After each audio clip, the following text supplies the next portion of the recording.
उसमें सबसे ज़्यादा थी कफ खांसी के लिए। कफ खांसी की मुख्य वजह यह है कि आजकल जो कोरोना का प्रकोप पूरी महामारी पूरे देश के अंदर फैल रही है, तो उससे अंदर उसकी वजह से पूरे देश के अंदर आम नागरिक के अंदर खौफ पैदा हो गया है। जैसे कि मौसम चेंज हो रहा है, तो मौसम चेंज की वजह से कफ खांसी होना एक लाजमी है, नज़ला ज़ुकाम होना लाजमी है। और जो है चेंज जो होता है हर साल, जब मौसम चेंज होता है, सर्दी से हम गर्मी की तरफ आते हैं, तब भी हर हालत में बीमारियां, ख़ास तौर से मलेरिया है, मोती जला, ये तमाम तरह की बीमारियां आदमी की पूरे देश में फैलती हैं, इसमें कोई दो राय। अब इस वक्त क्योंकि पूरी दुनिया के अंदर वुहान से चलकर पूरी दुनिया के अंदर कोरोना फैल गया है, तो अगर किसी आदमी को नज़ला ज़ुकाम हो रहा है, खांसी हो रही है, तो उसको ये डर सताने लग जाता है कहीं मुझे कोरोना तो नहीं हो गया। और हो भी रहे हैं, ऐसे नहीं है, मैं ये नहीं कह रहा हूँ कि कोरोना नहीं हो रहा, कोरोना हो सकता है, लेकिन इसका डर ज़्यादा भरा हुआ है। तो जहाँ तक मुझसे तो लोगों ने ये कहा था कि आप हमें, क्योंकि घर पर रह रहे हैं, खान पान हमारा बिगड़ गया है, दिन में काफ़ी बार खा रहे हैं या फ्रीज का पानी पी रहे हैं, तो उसकी वजह से नज़ला ज़ुकाम खांसी है, तो इसके लिए घरेलू उपयोग आप मुझसे पूछे गए थे, उसके लिए मैं आज हाज़िर हुआ हूँ। तो मैं तो सिर्फ कोरोना के लिए सिर्फ इतना ही कहूँगा कि कोरोना का इलाज न करके आप जनरल फ्लू का, समझ लीजिए जुकाम नज़ले खांसी का पहले इलाज कीजिए, तो उससे हो सकता है कि अगर कोई चांसेस बनने वाले होंगे तो वहीं के वहीं रुक जाएंगे। क्योंकि कोरोना का जो वायरस होता है, जैसे तमाम वीडियो में आजकल बताया गया है कि भाई नाक के ज़रिए से, ड्रॉपलेट्स के ज़रिए से, थूक के ज़रिए से पहले गले में जाता है, या अदरवाइज़ किसी से जो खांसता है उसके ज़रिए से आपके अंदर चला जाए, तो उसका जो वायरस है जो गले के अंदर या नाक के अंदर, गले के अंदर 2-3 दिन रहता है,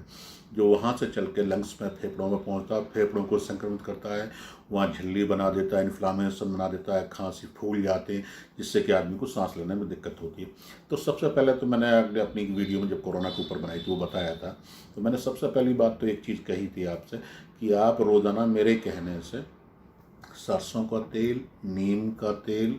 विक्स, इन तीनों चीज़ों में से बेहतर ये रहेगा नीम का तेल या विक्स, इस छोटी उंगली में लेकर रात को दोनों नाकों में लगाएं। दिन में भी सुबह नहाने के बाद लगा लीजिए। उससे क्या होगा, किसी भी तरीके से नाक से जाने वाली जो एलर्जी है, डस्ट है, धूल, वो ज़्यादा अंदर तक नहीं जाएगी, सांस के साथ अंदर नहीं जाएगी। तो उससे आपको फ़ायदा ये होगा कि आपको जो अंदर तक जाने वाली एलर्जी है, डस्ट है, वो रुक जाएगी। सबसे बड़े दूसरा आपको करना क्या है कि आपको दिन में 2-3 बार गर्म पानी पीना है। सुबह जाइए, सबसे पहले काम ये करिए और कि 2 गिलास गुनगुना पानी पिएं, गर्म पानी करें, गर्म पानी में आप रोज़ाना उस गर्म पानी को पीजिए, रोज़ाना दिन में 2-3 बार, सुबह पीजिए, दोपहर में पीजिए और रात को सोते समय पीकर सोइए आप। तीसरा करना क्या है कि आपको चाय पीनी है, जिसको या काढ़ा भी समझ सकते हैं, मैं तो इसको काढ़ा कहूँगा, आप या चाय समझ लीजिए, जो भी चाय है आप, तो समझिए आप अपनी चाय पूरे घर के लिए अलग बना सकते हैं। और घर के लिए ना बना चाहें, जो ख़ास तौर से ओल्ड एज है या इनको कफ़ है, खांसी, नज़ला है, ज़ुकाम है, बुखार है, कफ़ लग रहा है, कफ़ चिपक गया है, तो आप उनकी चाय के लिए सामग्री आप लिख लीजिए। आपको सबसे पहले आपको पीपल लेनी है, पीपली जिसको कहते हैं, लौंग लेनी है, दालचीनी लेनी है, अदरक लेनी है और तुलसी के पत्ते। इन सभी चीज़ों को कूट पीस कर रख लीजिए, समान मात्रा में बराबर संभाग पीस कर रख लीजिए। और पीसने के बाद इसमें चाय के हिसाब से जिस तरीके से उसको आप चाय बनाइए, और चाय को आप सुबह सुबह पी लीजिए। और पीने के बाद आपको काम ये करना है, जिनको बुखार है वो ओढ़कर, पंखे में ना लेटे, ओढ़कर थोड़ी आधा घंटा 10-15 मिनट लेट जाइए। तो उससे क्या होगा, आपको पसीना आएगा। अगर बुखार होगा तो 10 से 15 मिनट में बुखार भी उतर जाएगा। जो भी कफ आपके लंग्स पर चिपक रहा होगा, गले में चिपक रहा होगा, जो इन्फेक्शन है, वो सारा का सारा मल के द्वारा लैट्रिन के रास्ते से निकल जाएगा। दूसरा जो है, जो भी होगा वो सारा का सारा जल भी जाएगा, सूख भी जाएगा, क्योंकि आपके जो लंग्स हैं, जो फेफड़े हैं, वो इन्फेक्टेड नहीं होंगे किसी तरीके से। तो क्या आपने एक तो चाय पीनी है, मैंने आपको बताया है कि पीपली है, लौंग है, दालचीनी है, अदरक है, काली मिर्च है, इनकी चाय आपको पीनी। उसी तरीके से इनकी एक चाय आप चाहें तो रात को सोते समय भी आपको पी लेनी है, रात को सोते समय पीनी है। दूसरी बात, फिर भी अगर आपको लगता है कि आपको कफ की मात्रा, लगता है कि गले में खकार है, नहीं हो रहे, तो गर्म पानी से आपको नमक डाल के गरारे करने हैं।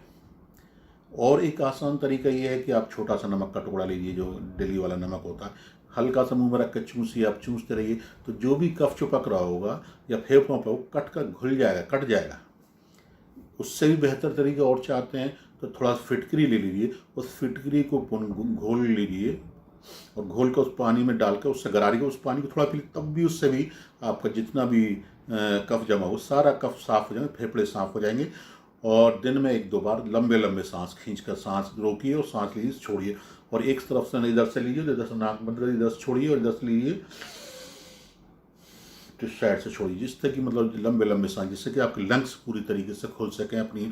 पूरी पावर से, उसके अंदर जो भी संपर्क हो संक्रमण होगा वो दूर हो जाएगा। एक तो आपको गर्म पानी पीना है,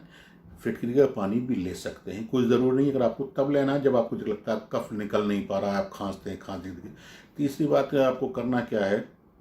उसके साथ में भी एक और तरीका, जैसे नमक की जगह मुलहटी अगर आपको मिल जाती है तो मुलहटी लेकर भी, मुलहटी का कोई टुकड़ा लेकर चूसते रहिए, उससे भी कफ दूर होता है। पहले आपको मैं बता दूँ,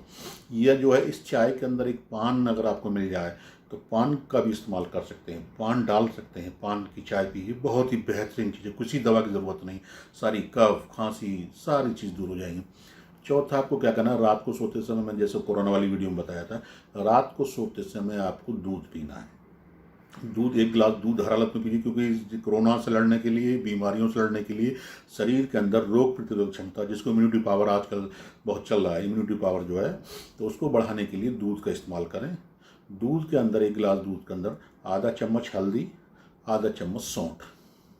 दोनों चीज़ को गुनगुना, दूध ठंडा नहीं होना चाहिए, इसमें ठंडा ना हो। और जब जिन लोगों को बुखार हो वो इस दूध को, गर्म दूध को पीने के बाद में हवा में ना लेटें, किसी थोड़ा सा कपड़ा ओढ़ लें, 10-15 मिनट ओढ़ लीजिए, उसके बाद पसीना भी आ सकता है, पसीने से सारा दूर हो जाएगा आपका। तो ये चीज़, हल्दी और सौंठ का दूध पीना है, कफ को निकालना है, बिल्कुल बाहर निकालना है, तो आपको जो है मुलहटी या फिटकरी या नमक कोई भी चूस सकते हैं, उससे निकल जाए, और आपको वो हर्बल चाय आपको पीनी है। तीसरा, अगर आपको लगता है कि आपका पेट ख़राब है, अगर पेट ख़राब है तो पेट के लिए आपको कोई ना कोई, आपको करना क्या है, कोई भी चूरन घर पे हो, वो आधा चम्मच रात में गर्म पानी लीजिए। तो उससे भी होता है कि कई बार क्या, जब हमारा पित्त बिगड़ जाता है, पित्त बिगड़ने के कारण जी जो है शरीर के अंदर जो है विषैले पदार्थ इकट्ठे होने लग जाते हैं, उससे भी आदमी को बीमारी होने के चांसेस ज़्यादा रहते हैं। तो पेट को भी साफ रखिए, गर्म पानी रोज़ाना आधा चम्मच चूरन ले लीजिए। तो अगर इन चीज़ों को उपयोग को, अगर आप इन छोटी छोटी चीज़ों को आप घर पर करते हैं, क्योंकि आजकल लोग लॉकडाउन के पूरे घर पे हैं और उनको इस तरह की दिक्कतें, हमारे पास रोज़ तकरीबन 300-400 तक मेल तक आ रही हैं अलग अलग बीमारी के लिए। आज भी कम से कम जो है अलग अलग बीमारी के लिए, जॉइंट पेन के लिए, सर दर्द के लिए, इस तरह तमाम मेल के इस पर वीडियो बनाई, इस पर क्या लें, इस तरह तो आ रही हैं। तो मैं चाहता हूं कि आप बिल्कुल ही साधारण चीज़ों को घर पे ही इस्तेमाल करें, और ये कोई ऐसी चीज़ नहीं, मेरा मानना ये है कि अगर आम आदमी इन चीज़ों को इस्तेमाल करता है तो उसको फ्लू नहीं होगा, बुखार नहीं होगा। और फ्लू में से ही मेरा मानना ये है कि कोरोना बिगड़ रहा है, जो वायरस है वो जल्दी पकड़ में आ जाता है और जल्दी उसके ऊपर हावी हो जाता है। तो इन चीज़ों को आजमाइए, इन चीज़ों को आप करिए, तो कोरोना से भी बचेंगे, जनरल फ्लू से भी बचेंगे, जुकाम से भी बचेंगे, बुखार से भी बचेंगे। अगर इसकी चीज़ के बारे में, किसी चीज़ के बारे में आपको जानकारी चाहिए, कुछ चीज़ आपको अलग से जानकारी चाहिए, तो उसके बारे में आप मुझसे जानकारी ले सकते हैं, फ़ोन कर सकते हैं, हमारी मेल कर सकते हैं, और हमारे कमेंट बॉक्स में जाकर कमेंट कर सकते हैं। तो आपको मैं हर हालत में आपको जवाब देने की कोशिश करूँगा। दूसरा, अगर आपको ये वीडियो पसंद आती है तो आप हमारे चैनल को सब्सक्राइब करें, मेरे नाम का ऐप है डॉक्टर शेख के नाम का, उसको डाउनलोड कर लीजिए। बस इसी के साथ मैं आपसे विदा चाहूँगा। अगर ये वीडियो आपको पसंद आए और आपको लगता है वाकई में ये चीज़ ठीक है, तो आप हमारे हक में दुआ करें और इस वीडियो को ज़्यादा से ज़्यादा शेयर करें, जिससे कि लोग बाग लॉकडाउन के इस घर में, तो उनको फ़ायदा पहुँचेगा। शुक्रिया, आदाब।